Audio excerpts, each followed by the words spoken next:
Bom dia, a paz de Jesus, amor de Maria, começando o nosso cafezinho com Jesus, em nome do Pai, do Filho e do Espírito Santo. Amém. Como a gente faz todos os dias, né, irmãos? Vamos começar louvando a Deus. Senhor, louvo-te por sua grandeza, louvo por sua bondade, onde eu reconheço e conheço que através do que é bom, encontrar somente em ti, meu Senhor, somente em ti, o verdadeiro sentido do amor. Meu Deus, meu Deus, eu te adoro, eu me entrego ao seu querer. Consagra minha vida toda, minha casa, minha família, tudo que tenho, Senhor. Ao seu comando inclino todo o meu agir, o meu proceder. A vós, Deus meu Deus. Queridos irmãos, que a graça e a paz estejam no nosso coração. Nós, dando início a mais um dia do nosso estudo do Catecismo da Igreja Católica, onde nós estamos caminhando ali no índice analítico, conforme a ordem alfabética das palavras. Nós estávamos falando sobre apostasia, depois fomos sobre apostolado e agora sobre o apóstolo. Então o apóstolo ele vai entrar aqui para nós o momento de Jesus, com Jesus, nesse caminhar com Jesus. E nós estaremos diante agora falando sobre a aparição do ressuscitado aos apóstolos. Então, as aparições do ressuscitado. É o parágrafo 641, o parágrafo 642, o parágrafo 644. E nós veremos amanhã, na segunda-feira no caso, né? Mais o parágrafo 645 e o parágrafo 647. Hoje nós vamos tentar aqui, vamos ler esses três parágrafos. E eles são um pouquinho compridos, um pouquinho extensos, mas eu vou ler com clareza. E nessa leitura vamos identificar o verdadeiro sentido desses parágrafos, o que está querendo trazer para nós, fazer um resumo desse ensinamento. Maria de Magdala e as santas mulheres que vinham terminar de embalsamar o corpo de Jesus, sepultado às pressas devido à chegada do sábado, na tarde da sexta-feira santa, foram as primeiras a encontrar o ressuscitado. Assim, as mulheres foram as primeiras mensageiras da ressurreição de Cristo para os próprios apóstolos. Foi a eles que Jesus apareceu em seguida. Primeiro a Pedro, depois aos 12, Pedro, chamado a confirmar a fé de seus irmãos, vê, portanto, o ressuscitado antes deles. E é baseada no testemunho dele que a comunidade exclama: é verdade, o Senhor ressuscitou e apareceu a Simão. Lucas 24, 34. Vamos pegar a nossa palavra? Lucas 24, 34. 24, no versículo 34. Só vamos ler para a gente ir. Todos diziam: o Senhor ressuscitou verdadeiramente e apareceu a Simão. Palavras do Senhor. Depois, parágrafo 642. Tudo o que aconteceu nesses dias pascais convoca todos os apóstolos, de modo particular Pedro, para a construção da era nova, que começou na manhã de Páscoa. Como testemunhas do ressuscitado, são eles as pedras de fundação de sua igreja. A fé da primeira comunidade dos crentes tem por fundamento, a maioria dos casos, tem por fundamento o testemunho de homens concretos, conhecido dos cristãos e, na maioria dos casos, vivendo ainda entre eles. Então aqui, irmãos, vamos dar uma paradinha aqui.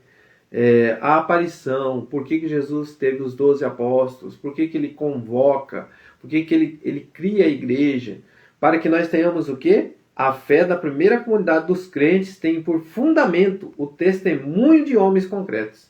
Esse fundamento é um testemunho concreto para que não tenhamos dúvida da ressurreição do Senhor.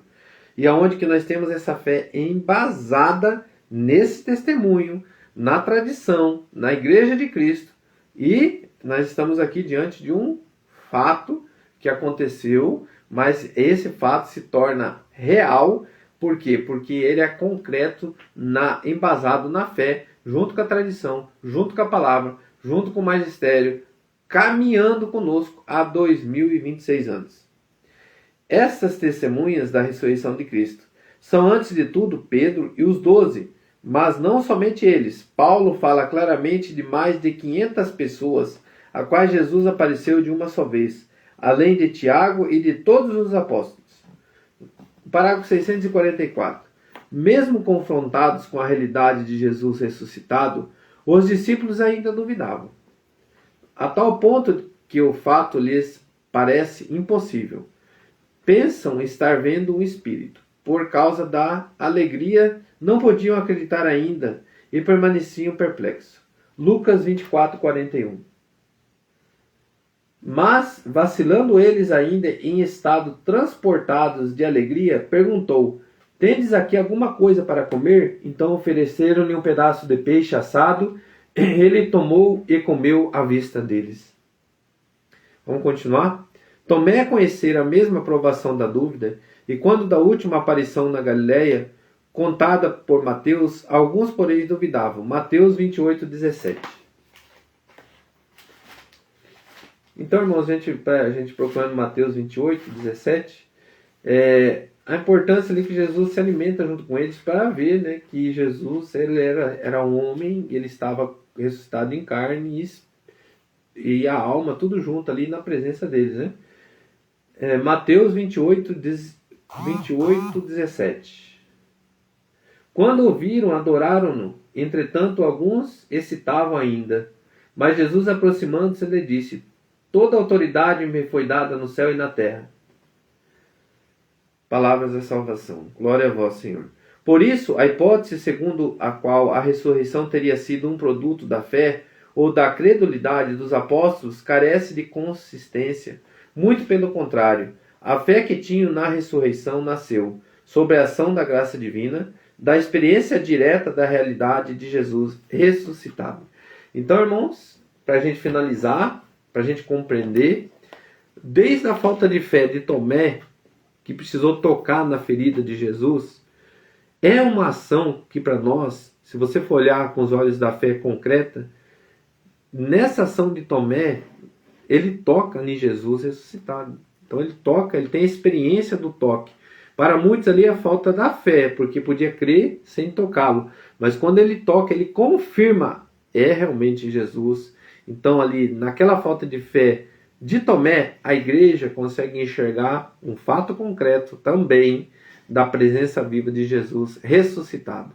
Então, irmãos, caminhando com a igreja, caminhando com os ensinamentos, caminhando com a base concreta, a igreja de Cristo, é muito importante para que a gente tenha um ato concreto, a fé baseada, escorada nessa presença junto de Jesus com os apóstolos. Então o apóstolo é para nós uma base concreta das palavras de Jesus realizada em ação com eles.